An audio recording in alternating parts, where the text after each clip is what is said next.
Hi guys, welcome back to our channel. और आज हम बात करने वाले हैं कुछ बहुत ही ऐसे टॉपिक पे जो ज़्यादातर लोगों के क्वेश्चंस होते हैं about the calorie deficit. So now ये कैलोरी डेफिशिएट होता क्या है, negative energy balance, fat loss, ये होता क्या है। So starting from the first, energy एक बेसिकली अगर मैं आपको बहुत ही सिंपल वे में समझाऊँ तो energy is the ability to do work. तो अगर मैं खड़े होकर बोल रही हूँ या आप अगर बैठ के ये वीडियो देख रहे हैं, सो ये सारे काम करने के लिए आपकी बॉडी एक बहुत ही minimum amount of energy spend करती है। वहीं पे जब आप वर्कआउट करते हो, रनिंग करते हो, कोई भी फिजिकल एक्टिविटी करते हो, तो जो एनर्जी एक्सपेंडिचर है वो बढ़ जाता है। सो नाउ कैलोरी डेफिशिएट का मतलब सिर्फ इतना है कि आपका जो एक्सपेंडिचर है वो ज़्यादा होगा as compare to your intake. So now ये कैलोरीज होता क्या है? Calories is nothing but the unit of energy. यानी कि मैंने जो भी खाना खाया, रोटी, चावल, chicken, egg, fish, pulses, anything, जो भी चीज़ मैंने खाई है उसमें एक सर्टेन अमाउंट ऑफ कैलोरीज होती है जो आपकी बॉडी को एनर्जी देता है। वहीं पे जब हम कोई भी एक्टिविटी करते हैं, मैं स्टेयर्स उतर के गई या मैं स्टेयर्स चढ़ के गई, मैं पैदल मेट्रो स्टेशन गई, मैं पैदल अकेडमी गई, या मैंने कोई भी फिजिकल एक्टिविटी करी जैसे कि जिम वर्कआउट, रनिंग, साइकिलिंग, इन सब में हमारी बॉडी एक certain amount of energy spend करती है जिसे भी हम कैलोरीज में मेजर करते हैं। सो नाउ जब हम वेट लॉस की या फैट लॉस की बात करते हैं, what is very important is to maintain your calorie deficit. अब ये कैलोरी डेफिशिएट पहुंचने के लिए पहले आपको ये देखना पड़ेगा कि आपका एनर्जी एक्सपेंडिचर कितना है, यानी कि पूरे 24 घंटे में आपकी बॉडी कितना एनर्जी स्पेंड करती है। अब ये एनर्जी एक्सपेंडिचर हर इंडिविजुअल के लिए वेरी कर सकता है। हो सकता है मेरा कुछ और हो, आपका कुछ और हो, किसी तीसरे बंदे का कुछ और हो। सो आपका अपना इंडिविजुअल एनर्जी एक्सपेंडिचर कितना है ये जानने के लिए आपको 3 चीज़ों पे ध्यान रखना पड़ेगा। सबसे पहले बीएमआर, यानी कि आपका जो बेसल मेटाबॉलिक रेट क्या है। दूसरा, आपके पूरे दिन में आपकी फिजिकल एक्टिविटी क्या है।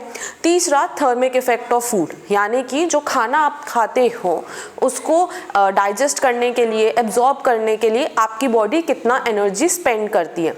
सो ये तीनों चीज़ें जानने के बाद आप अपने लिए कैलोरी डेफिशिएट चूज कर सकते हो। कैलोरी डेफिशिएट बनाने के लिए आप अपना एनर्जी एक्सपेंडिचर भी बढ़ा सकते हो by adding more physical activity. यानी कि अगर मैं बिल्कुल सेडेंट्री हूँ और मैं कैलोरी डेफिशिएट अचीव करना चाहती हूँ तो खाना कम करने की बजाय मैं अपना फिजिकल एक्टिविटी भी बढ़ा सकती हूँ ताकि जो मेरा स्पेसिफिक कैलोरी डेफिशिएट है वो मैं अचीव कर सकूँ। अब जब भी आप कैलोरी डेफिशिएट पे काम कर रहे हो, एक बहुत ही ज़रूरी चीज़ जो आपको ध्यान रखनी चाहिए वो है बीएमआर की वैल्यू। आप ये बीएमआर ऑनलाइन गूगल के थ्रू भी कैलकुलेट कर सकते हो, या अगर आपके आसपास किसी जिम में इन बॉडी कॉम्पोजिशन मशीन है तो आप वो भी यूज़ कर सकते हो।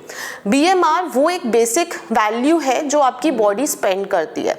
एक बहुत ही बेसिक वे में आपको ये समझाना चाहती हूँ मैं कि लेट्स से आप अगर 24 घंटे सो जाओ तो भी आपका ब्लड सर्कुलेशन चल रहा है, हार्ट फंक्शनिंग चल रहा है, ब्रेन फंक्शनिंग चल रहा है। सो ये सारे बेसिक फंक्शंस मेंटेन करने के लिए हमारी बॉडी एक specific amount of energy burn करती है विच इज दी बीएमआर। अब ये बीएमआर जैसे मैंने पहले बोला हर इंडिविजुअल का डिफरेंट होता है। कैलोरी डेफिशिएट बनाते टाइम एक चीज जो आपको जरूर ध्यान रखनी है वो ये कि बीएमआर से नीचे नहीं जाना है।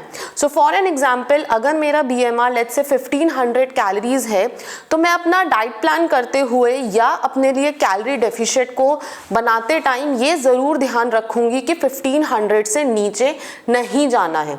अगर आप अपना कैलोरी डेफिशिएट ज़्यादा करना चाहते हो तो आप अपना फिजिकल एक्टिविटी बढ़ाइए ताकि आपका जो फिजिकल एक्टिविटी में बर्निंग ऑफ कैलोरीज है वो ज़्यादा रहेगा। सो प्लीज़ गाइज, ये मत सोचो कि आपको फैट लॉस करना है या वेट लॉस करना है तो 1000 कैलोरीज खाना है या 1200 कैलोरीज खाना है। जो भी ये कैलोरी कंजम्पशन है ये आपका अपना इंडिविजुअल फैक्टर है। सो ये देखने की बजाय कि किसी और के लिए 1200 कैलोरीज काम कर गया या 1500 कैलोरीज काम कर गया तो मेरे लिए भी कर जाएगा, ऐसा ज़रूरी नहीं है। सो प्लीज़ अपना इंडिविजुअल फैक्टर को ध्यान में रखते हुए, आपका बीएमआर, आपका फिजिकल एक्टिविटी को ध्यान में रखते हुए यू हैव टू कंसिडर कि आपका कैलोरी डेफिशिएट क्या होना चाहिए या कितना होना चाहिए। So I am signing off as of now. आपके जो भी क्वेश्चंस हैं related to this video please हमें कॉमेंट बॉक्स में लिखिए। Thank you.